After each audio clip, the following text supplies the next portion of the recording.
And welcome once again to the Duct Tape Studios. I'm Jeff McAleer, your host here at the Gaming Gang channel. Thanks for joining me once again. Today, I am going to share my review of The Wandering Tavern from Homie and the Dude. This is written by Emily Harrison, Bodhi Kambouris, and Tom Kambouris, and I apologize, I've probably butchered their last name. Artwork is provided by Alexander Kostic and Joshua Hunkin. This 205-page hardcover is available now. You can grab it here in North America by way of DriveThruRPG. You can get the premium color hardcover for $60.56. You can get the hardcover with PDF for $84.20. Yeah, kind of odd pricing, but the book originates in the UK. So that's why we've got the kind of strange pricing because of exchange rates. Something that's kind of weird, though, is that you can't get the PDF at DriveThruRPG. The PDF is available. You can go to homieandthedude.com and order the PDF. You just can't get it from DriveThruRPG. I thought that was sort of weird.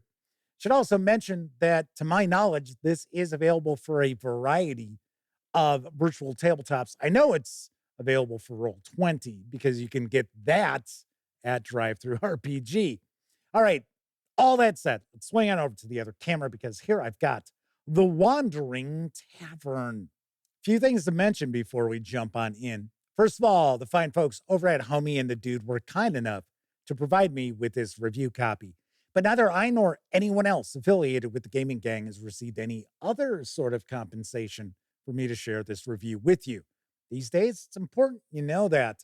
We're also not going to look at each and every page of the book, but I do want to give you a really good feel for what you're going to find inside. Now, The Wandering Tavern is a location. So this is essentially a setting book, a location book. It is system agnostic, but there are some adventure nuggets contained within. So if you're a player and your dungeon master or game master has picked up The Wandering Tavern, maybe they're talking about picking this up and they just haven't unleashed The Wandering Tavern on your group yet, you might want to tune out because there are going to be some minor spoilers. And then, of course, as we flip through, you might see some things that spoil some of the surprises of this locale. So you have been warned. Now, of course, if your game master is considering picking up The Wandering Tavern, let them know about this review. That way they can approach this and make a far more informed buying decision. So let's jump on in. First thing we're going to do is take a peek at the credits page because we're a lot of folks who work very hard to bring this to life. This was a successful Kickstarter. In fact, it even points out that they had nearly 1,800 backers, which made this possible. So very nice. As far as the production quality, paper stock's very nice. Little bit of a sheen to the pages, not a ton. Artwork throughout, solid. This is inspired by Studio Ghibli animation. And you really do get that if you are familiar with the studio and the animated films. It really comes through. It really, really does. I thought that was very cool. I like that quite a bit. As I mentioned, this is system agnostic, but we actually have a little section here. It's a few pages in length that kind of gives you a better idea of how to utilize some of the system agnostic attributes and aspects of certain things with the Wandering Tavern, such as action resolution, in your favorite role-playing game. So I like this quite a bit because a lot of times when we see a system agnostic setting book, the details about how to utilize it with your role-playing game of choice tend to be kind of scarce. That is not the case here. I should also point out this is statted for 5e D&D. So if you are going to use the Wandering Tavern with Dungeons and Dragons, you're all set. You've got no problems whatsoever. So the Wandering Tavern is essentially a floating village. I would maybe even jokingly refer to it as a floating Las Vegas because there are criminals, there are gangsters, there's restaurants, hotels, casinos. It's not a town, it's not a city, it is a village. So it's not huge, it's not massive, as you can see here. I mean, it's large, but it's not a floating city. And keep in mind, this book is a location book, kind of a setting book. There's no plotted adventure included with this book, which I'm kind of surprised and I'll be very honest, I'm disappointed by. And I'll show you some stuff that's in this book that I certainly think we could have done without and gotten a plotted adventure, at least to kind of draw the players into the Wandering Tavern. Because as a location, this is really cool. This really, really is cool. Now, you can easily incorporate this into your fantasy campaign if you are running more of a high fantasy or epic fantasy sort of role playing game.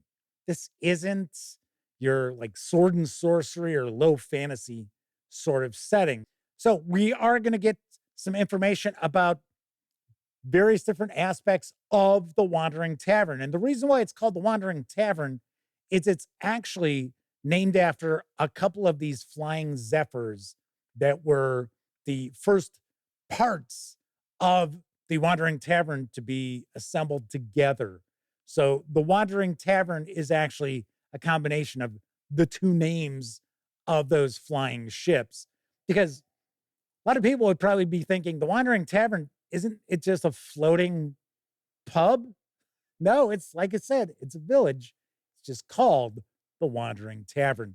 So we'll get some information about various different holidays which are celebrated on board. And then we dive on into a breakdown of the Wandering Tavern itself and all the various different locations. And the way these are broken down, we will actually get information about the location itself. The Wandering Tavern is haunted by spirits. They could be good, bad, indifferent, and kind of interesting because it's kind of like a little side plot to some of what's going on the Wandering Tavern. So the first thing we'll see is this a place with active spirits? And it'll tell us, okay, yes or no. Then we'll get a description of the location. We'll get some lore about the location, important NPCs that you would encounter there, if there are residents who happen to live at that place. And then we also get what are being called in the book plot hooks. I don't really see them as plot hooks because normally a plot hook is something to hook the players into an adventure. It's not pieces of plot. So I would really consider these to be more along the lines of adventure nuggets. And it's not a big deal. It's just when I saw plot hooks and then I would read them, I was like, well, it's not really a plot hook because you'll see with these various different locations, and there are loads of them, that there's information about, okay, so this plot hook is here or this adventure nugget is here and it could lead to these other adventure nuggets, which I thought is kind of cool. That's one of the reasons why I really wish there was a plotted adventure included with this book, because the reality is I would give this a much, much higher review score than it's going to get if we had that. But we'll get a bunch of information about that. Then we get into the important NPCs.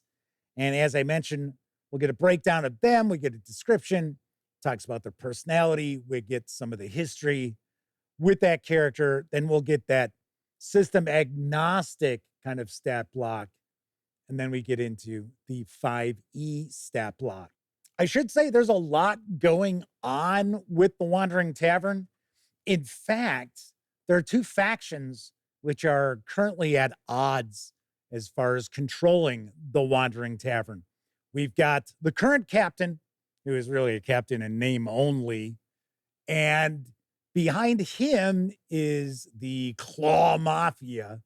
So this is a band of Rakshasa and their minions and their criminals who are essentially running the show. And at odds with them is the original creator of the Wandering Tavern, who's a bad guy too. So I thought it's kind of interesting that we've got a couple of factions here, and the factions are essentially both evil, but in different ways. I thought that was really cool because just taking a peek at this, you would think, oh, okay, so this is, it's lightweight. It's probably lighthearted. Oh, yeah, okay. No, that's not the case. Not the case at all. Now, that's not to say that there aren't plenty of areas here that will lead to some fun and lighthearted adventuring for your player characters. Of course there are, but there are some really dark vibes, dark angles that are taken in the Wandering Tavern that really surprised me. And to be very honest, I was like, wow, that is so cool. As a location, this is really super interesting. And you could easily utilize this as just a place that your player characters visit once, and maybe you have a little bit of adventuring that takes place. Or you could even make this a base of operations for a group of adventurers. You could also even have your player characters get involved with the factions who are vying for control and side with the faction. So that can easily be taking place. So there is a lot that you can really dive deep into with the Wandering Tavern. So we'll get the various different NPCs. We also get a bunch of gear. We have the flying ships, which are known as Zephyrs. So we're actually going to get stat blocks for those. There is an online app where you can design your own ships, which I thought is kind of cool too. Now, something that we've got that I thought was kind of odd is we actually have a section filled with recipes. And these are legitimate recipes. These are not, fantasy recipes where it's like, oh, dragon eggs and things like that. No, these are real recipes. You can make them for your friends for your adventuring on the Wandering Tavern. It's cool, it's fun, but the reality is I could have done without this because it's not just 2-3 pages devoted to recipes. It's a few pages. And I would have rather seen those pages replaced by, you guessed it, an adventure. So we'll get into a breakdown on illegal trades because the reality is the Wandering Tavern does deal with a lot of black market items. There's a lot of smuggling going on. Like I said, there are some dark angles to this locale. We get information about the various different spirits. And then we'll get into magic items and gear, the flying ships. And then we wrap up with a pretty large section devoted to the Wandering Tavern itself and different parts. So I thought that was kind of cool. So we kind of get into the hardware of the Wandering Tavern. And then we get an art section, which, I mean, it's fine. I don't mind it. But once again, it's a lot of pages being devoted to stuff that we could do without. This is not gameable material. And that's one of the issues that I do have with the Wandering Tavern is that there are far too many pages devoted to things that are not going to really be of use to the vast majority of gamers who pick up this book. So as much as it's interesting to see the sketches for the artwork and then the finished artwork, we already have the finished artwork. I don't think we really needed to see the sketches. Now, it's possible that this was something that was a stretch goal for the Kickstarter. But once again, the reality is I would have liked to have seen this replaced with some actual plotted, written adventures for dungeon masters and game masters to use. Lastly, we don't have an index, strangely enough. I would have liked to have seen an index, make it a little easier for the game masters to track things down when they're trying to find them. So that's a look inside the Wandering Tavern from Homie and the Dude. Let's swing on over to the other camera. I'm going to share some final thoughts and give this a review score.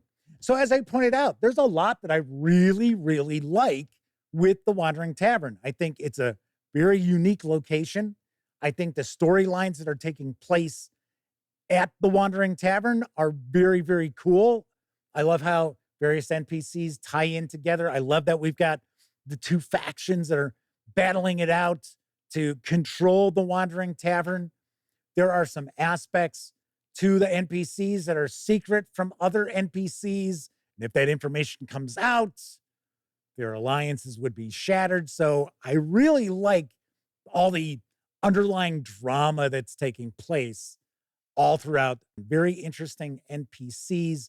Storyline, which is hinted at throughout, is very, very cool. So, as far as a location to include in your fantasy role playing games, this is really exceptional. I've got to say, kudos to Homie and the Dude, because this is the sort of stuff that we expect to see from big professional publishers. In fact, some publishers out there, their releases fall short of what you're going to find in the Wandering Tavern. So, once again, big kudos to Homie and the Dude. Having said that, there are some aspects of the Wandering Tavern that I've got issues with.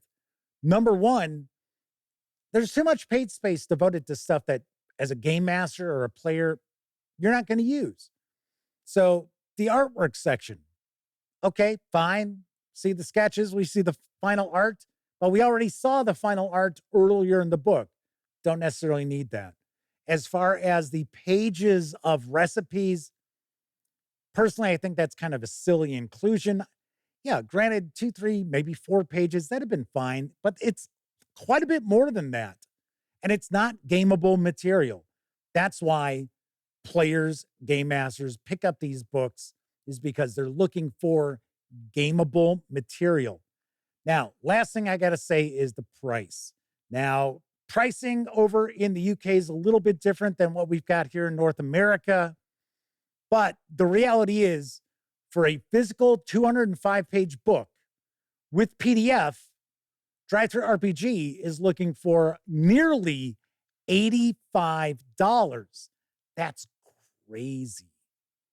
If this book, even with the recipes, even with the artwork at the end of the book, if this was priced around $49.99 US with PDF, I'm talking 9.5. If this had an adventure in here, even with the recipe, even with the artwork, it's a 10 out of 10.